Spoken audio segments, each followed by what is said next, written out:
She's the voice behind the viral comedy, bold commentary, and truth-packed interviews that cut through the chaos. Author, brand creator, proud conservative Christian, this is Elsa Kurt. Welcome to the show that always brings bold faith, real truth, and no apologies. Oh, well, hello, my friends. It is time for one of my favorite things to do. We are doing the Elsa Kurt interviews, and I'm super excited about our guests today. The best thing about this for me is that I get to talk to people that I think are so much more interesting than I am, and you get to benefit from that as well. And today's guest is an author. His name is Trevor James Wilson, and he's written a really incredible memoir. And here is a little bit about it before we talk to him. He's crossed continents, lived through history, and somehow kept his sense of humor. Trevor James Wilson's memoir, Where Have I Been All My Life, is part travelogue, part soul search, and entirely unforgettable. From the cafes of Paris to the shadow of the Berlin Wall, Trevor takes us on a journey of adventure, laughter, and quiet discovery. Join Elsa Kurt for a conversation about resilience, belonging, and the beauty of finding meaning wherever life leads you. Well, Trevor, thank you for joining me on this show. I'm so excited to talk to you. How are you today? Thank you. I'm fine. It's very nice to meet you. It is wonderful to meet you, and I'm so excited to share your story. So, we're going to get into this part, but I just want to tell everybody again, if I didn't tell you, the name of the book is called Where Have I Been All My Life? And I'm obsessed with the title of that book, so I can't wait to hear more about it. But correct me if I'm wrong, this is your debut book. Is this your very first published book or no? Yes, I'd never ever considered myself able to write a book. But being 84, my sister was asking me to write some things down because she wanted to be at my funeral and say something about my life. And so I started writing, and suddenly I had 24 chapters. And I realized that I had done a lot in my life, even though to me it wasn't very noteworthy.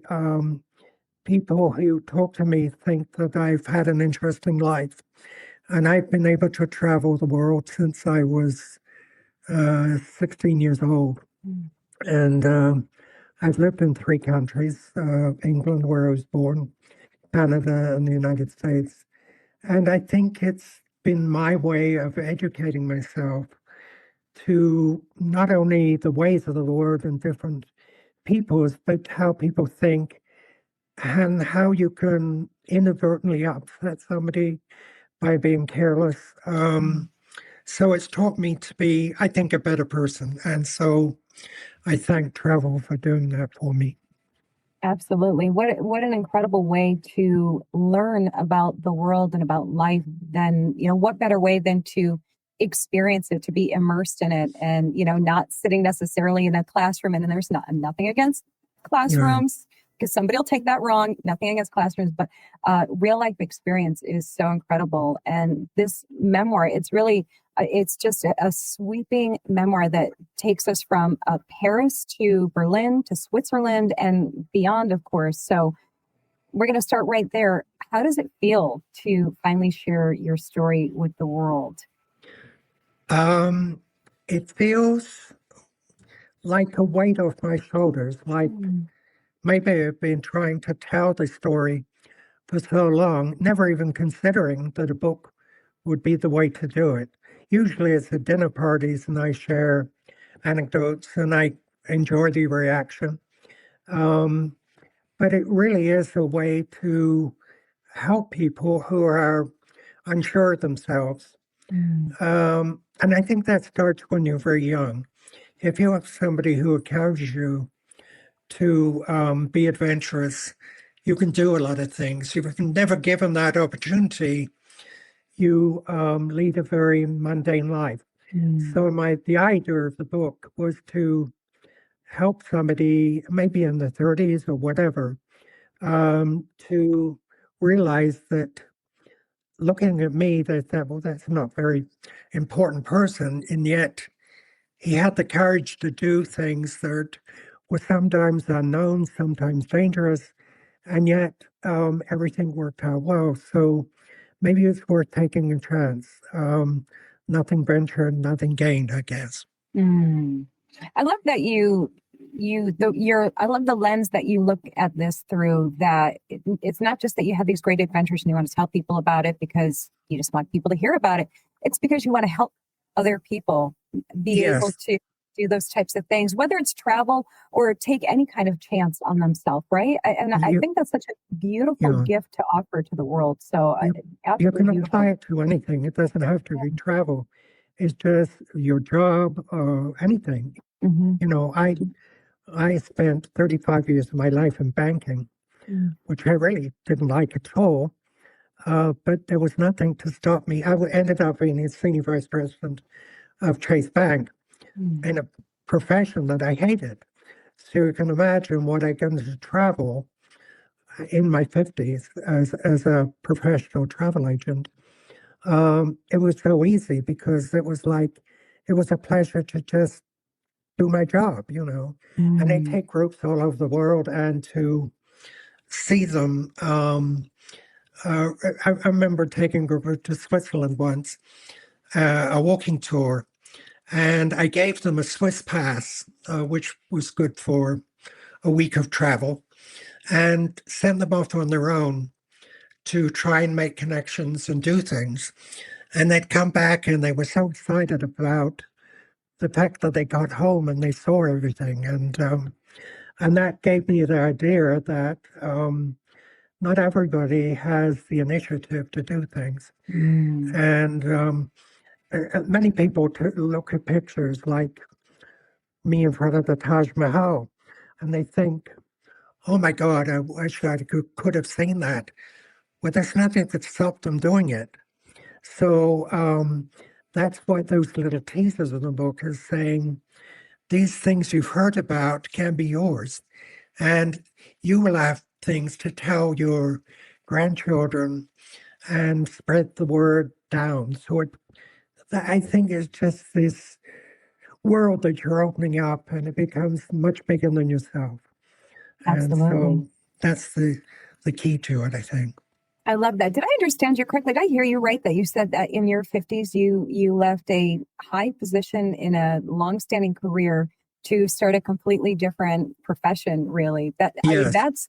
that in itself, what a risk and a scary thing. That's stepping off a ledge right there in some ways to some people. Yeah. And takes a lot of courage. That was one occasion where I was a little flummoxed when it happened because when people take over a bank, it's not that you're doing your job badly, it's that people want their own people underneath them.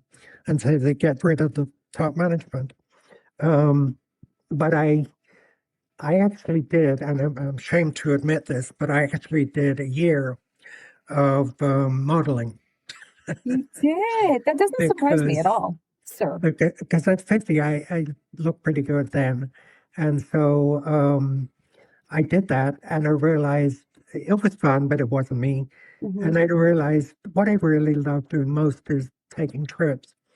So I just went into a travel agency in Sun City, Arizona, which is a famous retirement community. And I said, I think your customers must find it difficult to travel because they're in wheelchairs, that kind of thing. I said, I want to start a program where every month I take these people on a trip to different parts of the world and make it easy for them. And I need a desk. I don't want to be at it very often because I actually want to travel myself. And so if you will help me to travel that way, I think I can give you a lot of income. And that lasted for over 15 years. Wow. And I did 100 cruises and took 80-year-old people to Antarctica and places beyond their imagination. And that excited me. And it made me, I think I've lived as long as I have because life every day is interesting. Like today is one of the most exciting times in my life. I've talked to a celebrity um, about something, and I never ever thought I would ever do that, you know, and yet Mhm. this is in the beginning. I mean, Mhm. last week I was in Frankfurt selling my book. It's just amazing how your life can turn around. It's so true. And you are living at 84. Your life is so full and so exciting. And I personally know, and I'm not calling anybody out, but I personally know people, half your age, more than half your age, who are just living, mundane lives and complaining about. And it's so incredible. And I love that you have been giving those experiences to people who never like you said, in their wildest dreams couldn't have imagined doing some of these things and going to some of these places. And what a treasure to be the facilitator of something like that. I can only imagine the joy that you got out of seeing them experiencing these things for the first time and getting to see it through their eyes again. Because for you, of course, you've traveled so much. Some of these places are probably no surprise. I'm sure they're no less of a wonder. But to be able to see it through their eyes again is really just such a treasure, isn't it? Yeah. When I was in travel, the phrase that I hated hearing was "been there, done that." And that was something that just got my shackles up. And it was like, can I deal with this person? Because I have that idea of no knowledge of discovery that maybe I can't help them. They're just beyond help. I mean, I've been to Switzerland maybe 50 times in my life. In fact, the hotel I go to, I originally started with people who are now the grandparents. And then I dealt with the son and daughter. Now I deal with the grandkids who run the hotel. And they've known me since I was 18 years old. Wow. And that's like having friends all over the world. I think of myself as not an American necessarily, although I'm very proud of that, but I'm an international citizen. And wherever I go, I relish learning about the culture that I'm in and the language. I don't speak much. I speak French. I speak a little bit of German. But I can always talk to somebody, or even a smile. You don't even have to talk to somebody. If you greet somebody with a smile, you get amazing rewards out of it. It's such a little thing to give. And so, that's the way I live. It's kind of life excites me very much. That's beautiful. It exudes off of you too. You can just see, and I'm sure meeting you in person, people get that energy right away, that they can sense that and feel that. And it's inspiring. I'm inspired just hearing about it. I was inspired, with the book, of course, by but just talking to you and listening to you talk about these experiences in the way that you are. I'm actually pretty reclusive. I don't do a lot I travel to my grandchildren. Like that's my big travel these days. It'll be like that for a while. But I you don't look old enough to crack thank you. I tend to turn inward and not necessarily reject those opportunities to connect with people when I'm out in the world, but I don't necessarily seek them out either, and I'm doing myself a disservice by that. And you're such a great reminder of that, of the opportunities there are to connect with people and either be inspired or inspire others. So thank you for inspiring me. I appreciate that.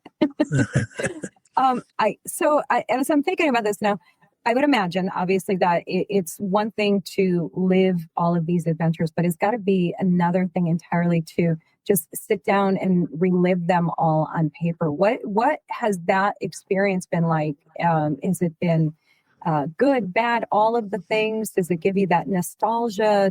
How does it affect you how did it affect you when you were writing all of these stories out? It made me feel good that I still have a memory. I live with somebody who has Alzheimer's, and that's such a tragic thing. But I actually started the book in May, and I wrote the first chapter one afternoon. That's the Turkey on the train. Then I did a story about Algeria that was kind of scary for me.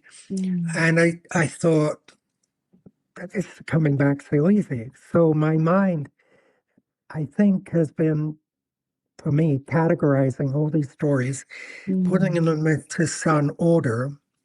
And I actually finished the book by the end of June. Wow. And Wow. yeah, and immediately I called expert book publishers, and they worked with me to format and create the manuscript. And then I chose the pictures that I sent, and that was done. And in September, I'm ready to go to Frankfurt. So I think in a way it hasn't hit me yet because it was so fast. Yeah, it's like a whirlwind.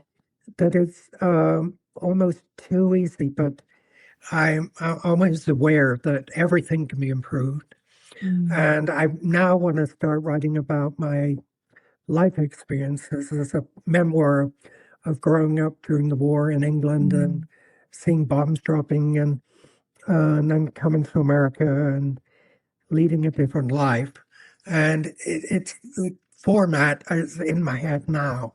I think you may be the same way. When you have an idea for a book in your mind, you suddenly start storing things that say, I can use that. I don't know if I can write it down, but I have enough memory that I can actually recall these things. And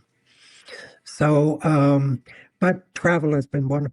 And the saddest part about it is that I read the other day that in America, geography is not a subject that is taught anymore.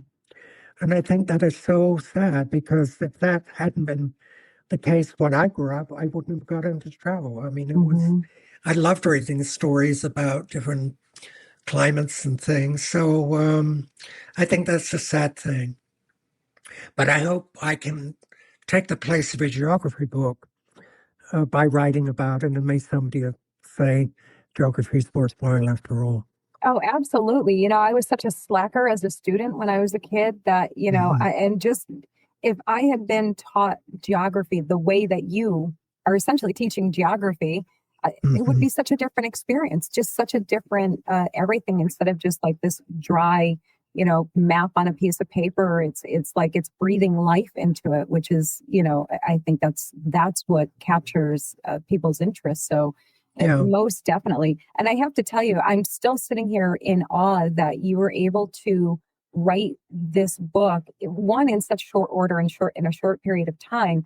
And even more importantly, your recollection, your ability to recall all this. I can't remember what I did 5 minutes ago.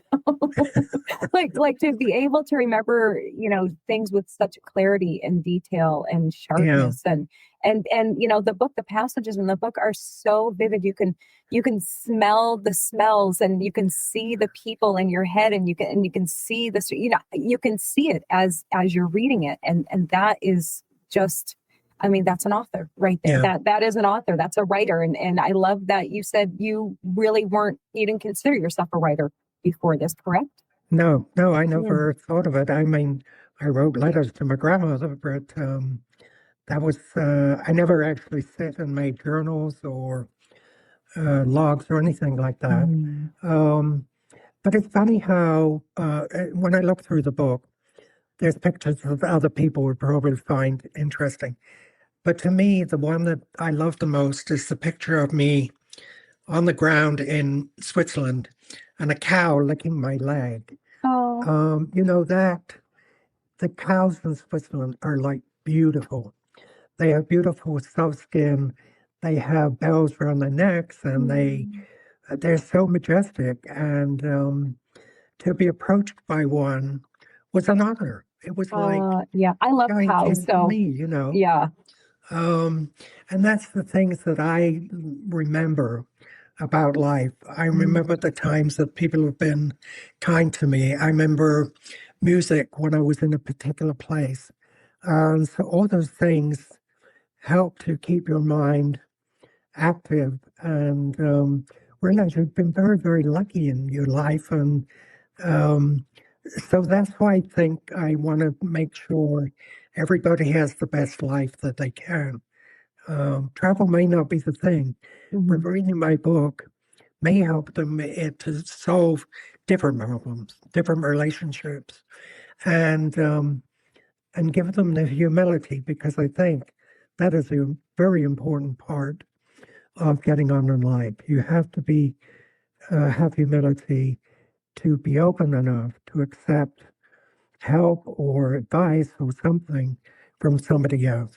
That is so, so true. And something that's, greatly lacking in our society right Yeah. now. And to go back to that mindset would be so beneficial to the entire world, if Right. people had that mindset. And I so agree with you.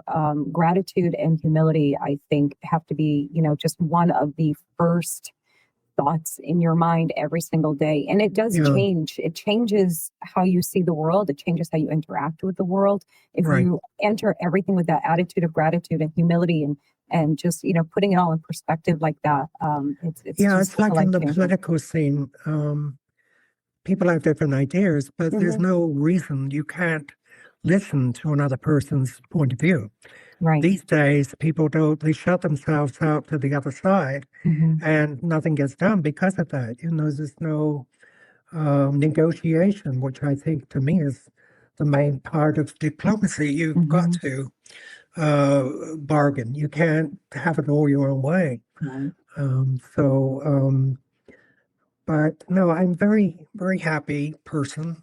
usually, and It shows. I love I it. live with it. I have stage 4 kidney disease, but I Mm. don't let that run my life. I don't need dialysis yet, Mhm. and my kidney level has been the same for the past 6 years Wow. because I don't let it get to me. Mhm. I make rules that I don't abuse my body, but I don't let it govern my life. And if I Yeah. want a treat that's not on my diet, I have it. I Mhm. just don't have too much of it.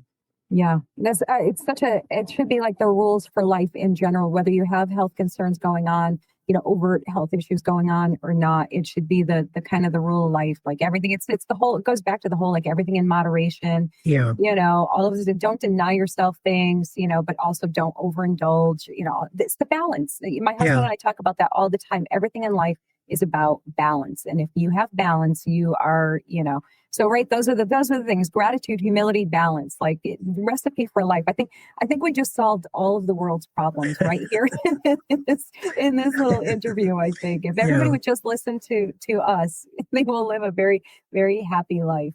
yeah. You mentioned something just a little while ago about, if I heard you correctly, you started traveling at age 16. Is that right? That's a Yes, really young age to start those kind of adventures. well, actually, I did travel in a way, even when I was in my 9 and 10s. Mm. I was in Scotland with my relatives, and I would want to visit different places, not Edinburgh only. So I used to go out on the bus and travel to, about a whole day on the bus and come Mm. back. And they were always surprised when I walked back through the door. So I think that was the very start of it. I went to Switzerland when I was 10 years old with a school party just after the war. And going out of London with all the smog and everything, and going to Switzerland and seeing, because Switzerland wasn't damaged during the war, Mm. and to see things pristine and green and sunshine, it was like, this is wonderful. I just, when you realize that there's better places than where you live, that is an impetus to start Mm. traveling. Nowadays, I look back at England and say, what a wonderful country that has given a lot of things to other people. Um, and I'm still enjoying, but that doesn't mean I don't want to live there anymore Sure. because I love the American way of life and the freedom and the opportunity to live, they say, the American dream. Mhm. But the American dream doesn't mean a lot of money to me. Mm. It means freedom to do what you want to do. And as long as you don't hurt anybody, I think everybody has that right. Mhm. Yeah, absolutely. And when you talk about freedom, it actually takes me back to a part in your book where you talk about Berlin during the Cold War. And first of all, it reads like a movie scene. It's just so epic. I Yeah. have to say, it's just so epic. And you wrote something that really did stop me for a moment. You said, standing there with one foot in freedom and one foot in fear, you could feel history holding its breath. And that's such a powerful line, Yeah. to be right there in that moment, living in that moment, watching these two divided worlds, and they're, not just by concrete, by ideology and by hope. And, what a wild juxtaposition in a way that is to It was the things that are most happening. amazing, to have a city that was torn. Countries, you understand, they're different, you have a border. Mhm. But there was a bastion of Western culture within the communist world. And it was living, looking at West Berlin at the time, it was just like any other Western city. Mhm. But when you got out of the wall divided you, and the other side was something entirely different. I remember when I went through the wall and went up the tower, there was a tower, I think it was a radio tower, but it had a revolving bulb on the top. Mhm. And one of the wonderful things I remember hearing about it was that when the sun shone on it in East Berlin at the right time, it made a cross. Mhm. And I thought that was such a wonderful symbol of religion and freedom. And Mhm. when you went up that tower, it was like at the the Empire State Building. But you go around, and on the western side, there was blank. I mean, when you're looking at the eastern side, they pointed out the churches and everything. Mhm. And then when you went to their side, it's just a white sheet. And I thought, did he really think that there's nothing behind that? There was something almost bizarre about it, to say that you can't block out the rest of the world. It's going to be there. You just have to learn to accommodate that. Yeah. But there's so many things in travel that gave me that feeling of that I was very lucky, and that I had so much to learn Mhm. from when I was 16 up to when I was 80. I still was learning things on a trip, and I've gone to some pretty rough places, but I've never been to a place I haven't enjoyed. I've Mhm. made something about it that this is not in the book, but one of the last trips I took was to Albania, which to me sounded so foreign and communist, and there was really nothing there to see. But I went to this park, and when I was thinking, I must see something that's going to excite me. So there was a little river, and across the other side of the river was a line of two children standing there on a road. And suddenly they began getting closer, and I couldn't understand what it was. Well, the road was the ferry. Mhm. So the piece of the road was roped, took it across to our side of the river, and then it joined the road here. And I'd never, ever seen a piece of a road used as a ferry boat. And I think that was absolutely exciting. So that made my trip to Albania worthwhile. Wow, absolutely. Yeah. I mean, the sites that you've seen are just, it's so hard for most of us, people like me who haven't done extensive traveling, to even imagine. But, it's Yeah. seeing a picture is one thing, but to experience all these different sites and things that are so foreign to what is just an Mhm. unmatchable experience, I would imagine. Yeah. You said a few minutes ago, I want to touch back on this if you don't mind. You said, and I could be paraphrasing a little bit, but you said something to the effect of, I used to think I was lucky. I suspect I was being looked after, which again struck me. I feel like, and please correct me if I'm wrong, I feel like there's a quiet undercurrent of spirituality and meaning woven throughout the entire book. And I don't think it's not preachy at all, but it's deeply human. And would you say that travel kind of deepened your faith and whatever that means for you, Yeah. and also, Yeah. of course, your sense of purpose, right? Yes. for example, when I go to Switzerland, and I think it's in the book, I never really thought much about proving that there's a heavenly body or whatever. But the scenery is so beautiful that I can't believe that it happened by accident. And so that's, for me, everybody has personal things, but that's what makes me think that there's something out there. But personally, I believe the greatest thing is knowing the difference between evil and good. And if you do good things, wherever you look at things, whatever you look up to, whether it's Buddha or Jesus or anything, that should be the thing that governs you. But I do have the feeling, because of the beauty of some parts of the world, that they couldn't have happened by chance. Oh yeah. I feel the same way, in such a simple sense of it. I'm 54 years old, and I still, if there's a full moon or a beautiful sunset or a gorgeous tree, I still have to point, or an adorable cow, by the way, because I love cows.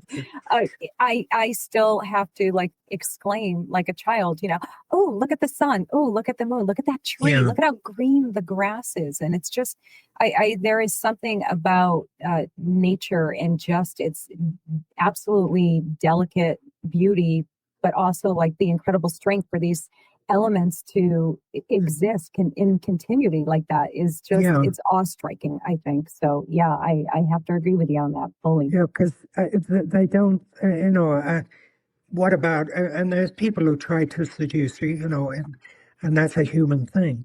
But a scenery or a flower, they don't do anything at all to entice you. So that's very, very pure, that kind of beauty. And I think that's why I get turned on by scenery sometimes.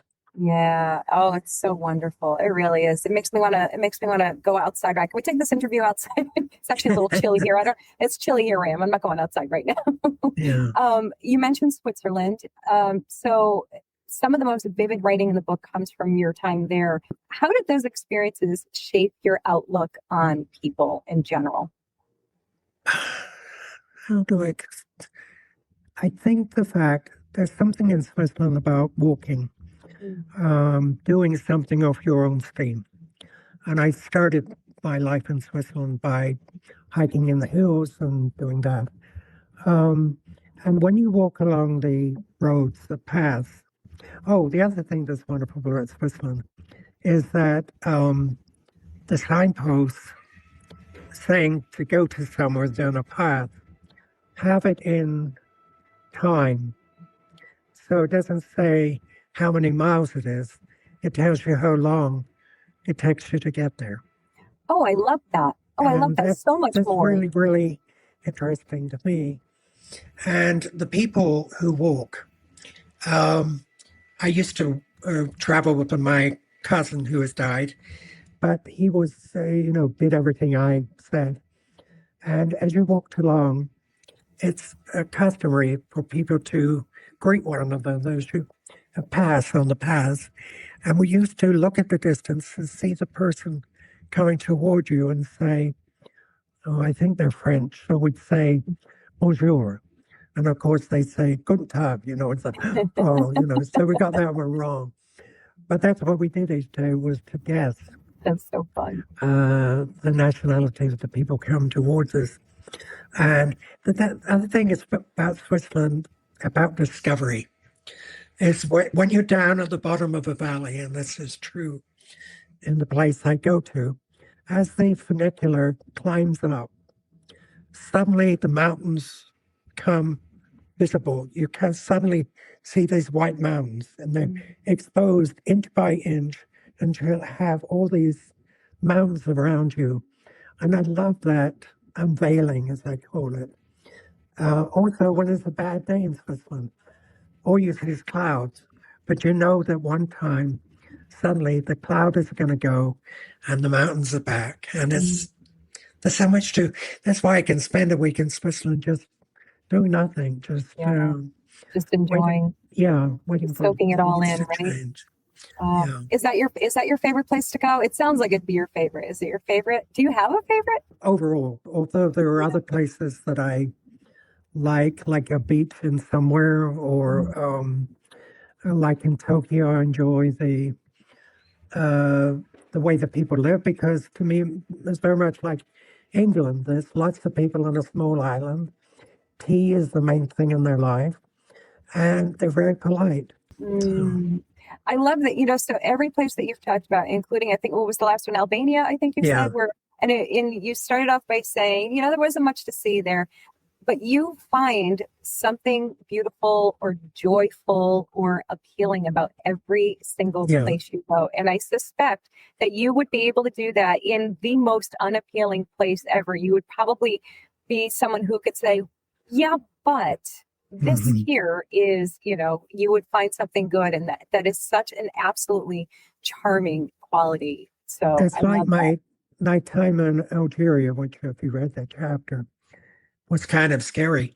But what it came out of it at the end was that I had these two people who looked like Yasser Arafat in a taxi that was not legal, and they were with me for over 8 hours one day trying to find a place for me to stay.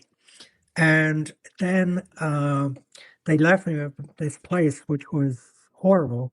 Mm. Not their fault, it was the only place we could find. And yet, at 4 o'clock in the morning, I had to get up, and they promised to come and pick me up. And I had no money left because I'd given all my money away by this time. And at 4 o'clock, I could see the dust of the car coming down the hillside to get me. And that is my memory of the trip. The people that had nothing, they were kind. There was something about it. Other people would say, "Oh, I can't trust them. I have to leave. I have to do something." But they proved to me that in any culture, regardless of the situation, somebody will help you. Mm, that's so true. I come from a part of of the United States that isn't quite as friendly to Mhm. people in general. Not a lot of waving to each other, and more of, if somebody waves to you, your first thought is, what do they want? Yeah, What are they up to? yeah, And so anytime I go to, say, like the southern states, it's so different. It's such a yeah, different experience. And I think when we live a small life, and I put myself in the category of living a small life, when we live a small life, we do tend to forget or simply not realize that there's so much more good and goodness out mhm, there in people, in humanity, than we realize, because we're trapped behind computer screens and phones and televisions and news and all of these things that constantly show you the negative parts of humanity. And they always yeah, say, like, if you want to calm yourself down, put your phone down, turn the TV off, go mhm, outside and talk to people, meet people in the real world, and it will change. It will right your perspective pretty quickly. So yeah, it's such a good reminder, all of the things that you're saying about your encounters, about people from different parts of the world yeah. that we just generally I don't know experience. when in England, when I was in my teens, Americans would come over, and of course they had a bad reputation during the war. Mhm. But I could go to restaurants, and Americans would come in, and I hear them talking about the fact that they didn't get a glass of water with their meal. Mhm. And what they didn't realize was that we didn't have any water at those times. Yeah. It Oh, was that's so very, sad. there wasn't plastic bottles like there are today. Mhm. And so I really resented that. And it took a while for me to say, okay, I guess they have expectations for home, but they are in a foreign country Mhm. and they should cool it from us. Yeah. Yeah. We do as Americans have very bad Yeah, social etiquette when we visit other countries. We need to do much better than what we do. I like to believe that we do now, but I don't think that we do. I just don't think no. so. It's like, So, it's that small life perspective that, and it's a terrible mindset to be I in. think Really. we've gone from a Me Too to a Me generation. And, Oh, that's that so is, true. It's so very true. upsetting. Hmm. And why I make it my business as an ambassador for Americans when I travel now to try and write it a little bit and say, hey, we're not all bad, So, but Thank you for paving the way for us a little bit, for toning it down before everybody gets so mad at us, yeah, rightfully so. But yeah, it's so true. And I want to talk about, so you talk about some mishaps that in your book that actually had me chuckling out loud. And you tell them with, again, that word that we talked about before, with such humility and humor. I would imagine, I think I know the answer to this, but I want you to answer it anyway. Do you think that humor and laughter is part of your and really anyone's resiliency? yes, I think um, I recently came across a song by Bette Midler. It's not very well Mhm. known, but it's all about laughter and ends up by saying, laughing matters. Mm. And I really believe that. If you can't have a chuckle or laugh within a day, depression is not far behind. So I like to, and of course I get in bad moods. Everybody does. But I'm always cognizant of the fact that I'm in that state. Mhm. And I try to pick up something that's going to make me laugh or watch something that's funny because that is the most, I think laughter makes you live long because if you can see the humor in life, then you enjoy being around as long as you can. Listen, as somebody who has comedy as her default setting, I completely relate to that. Yes, oh, that is so true, and I agree. And listen, my laugh lines agree with you as well because I laugh way more than I frown. So thankfully, Uh-huh. it's so grateful for that. Yeah. But yeah, I clearly I completely agree with you. Let's see, what else I want to ask you. Oh, you also share some more introspective moments, times of loneliness and of searching. Did revisiting those memories bring any sense, if you needed it, closure, or did it open new reflections for you, coming from it from a different place and point in life? One of the most moving things I saw was when I went to Auschwitz in Mhm. Poland and to see the what's left. I mean, it's and I don't know whether it's I have mixed feelings. There you go through a shed which has bunks and ovens and then these pile of suitcases and shoes and Mm. glasses and I had to deal with that and it was like I turned it around to say thank God they saved them Mm. because if they didn't people might start believing that it never happened. Yeah. And so that helped me with that. And then the other part was to say, when I can come back, I can spread the message too. This Mm. must never happen again. And I'm not Jewish, but I do, that doesn't make any difference. It's anybody who's persecuted has to have champions. Uh, it's just the only way. You can't have Mm. hatred winning.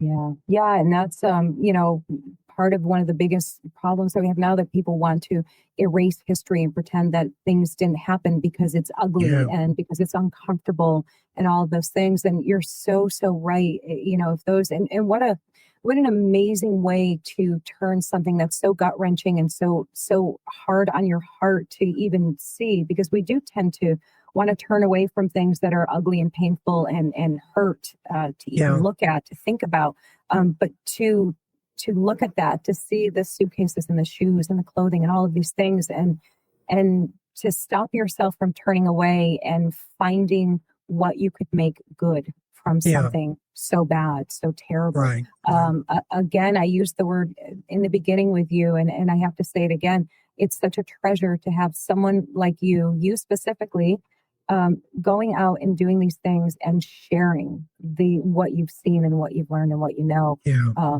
from that. Just again, what a treasure to have and to share with the world. It's just, Yeah. it blows my mind. It's amazing to me.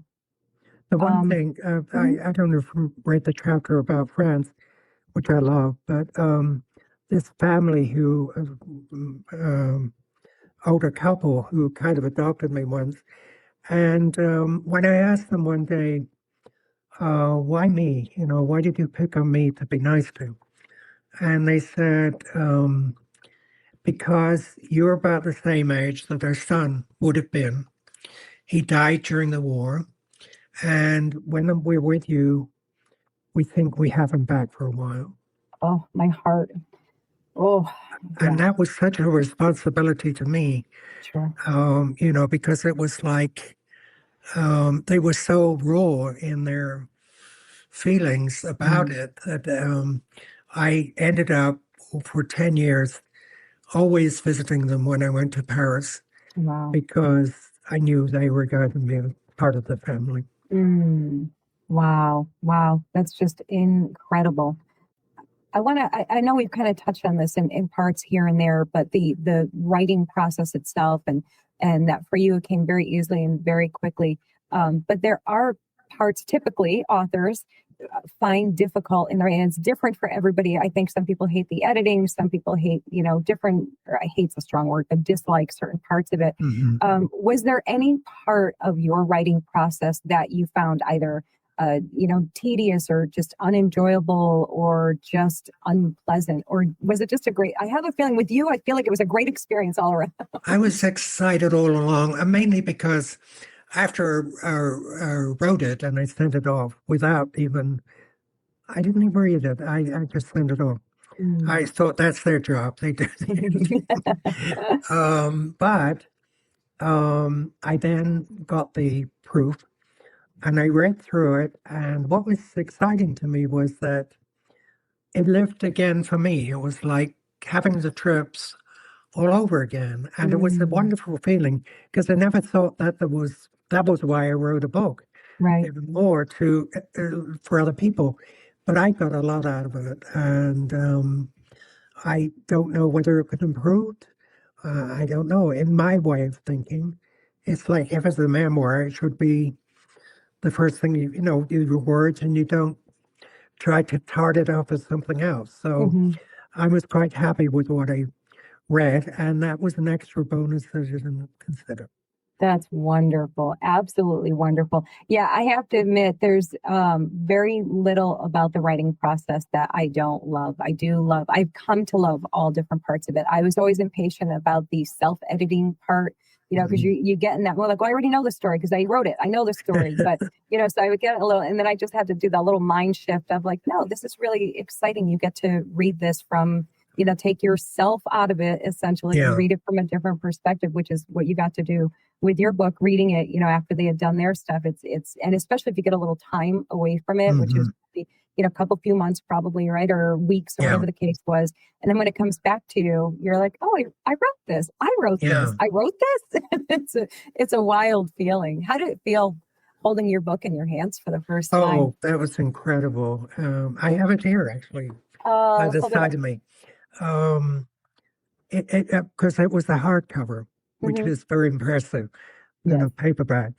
So the first time I saw it on Amazon, Mm. it was like, oh my God. And then actually, my sister in England got a copy before I did Oh, because the funny. distribution in England was better. Yeah.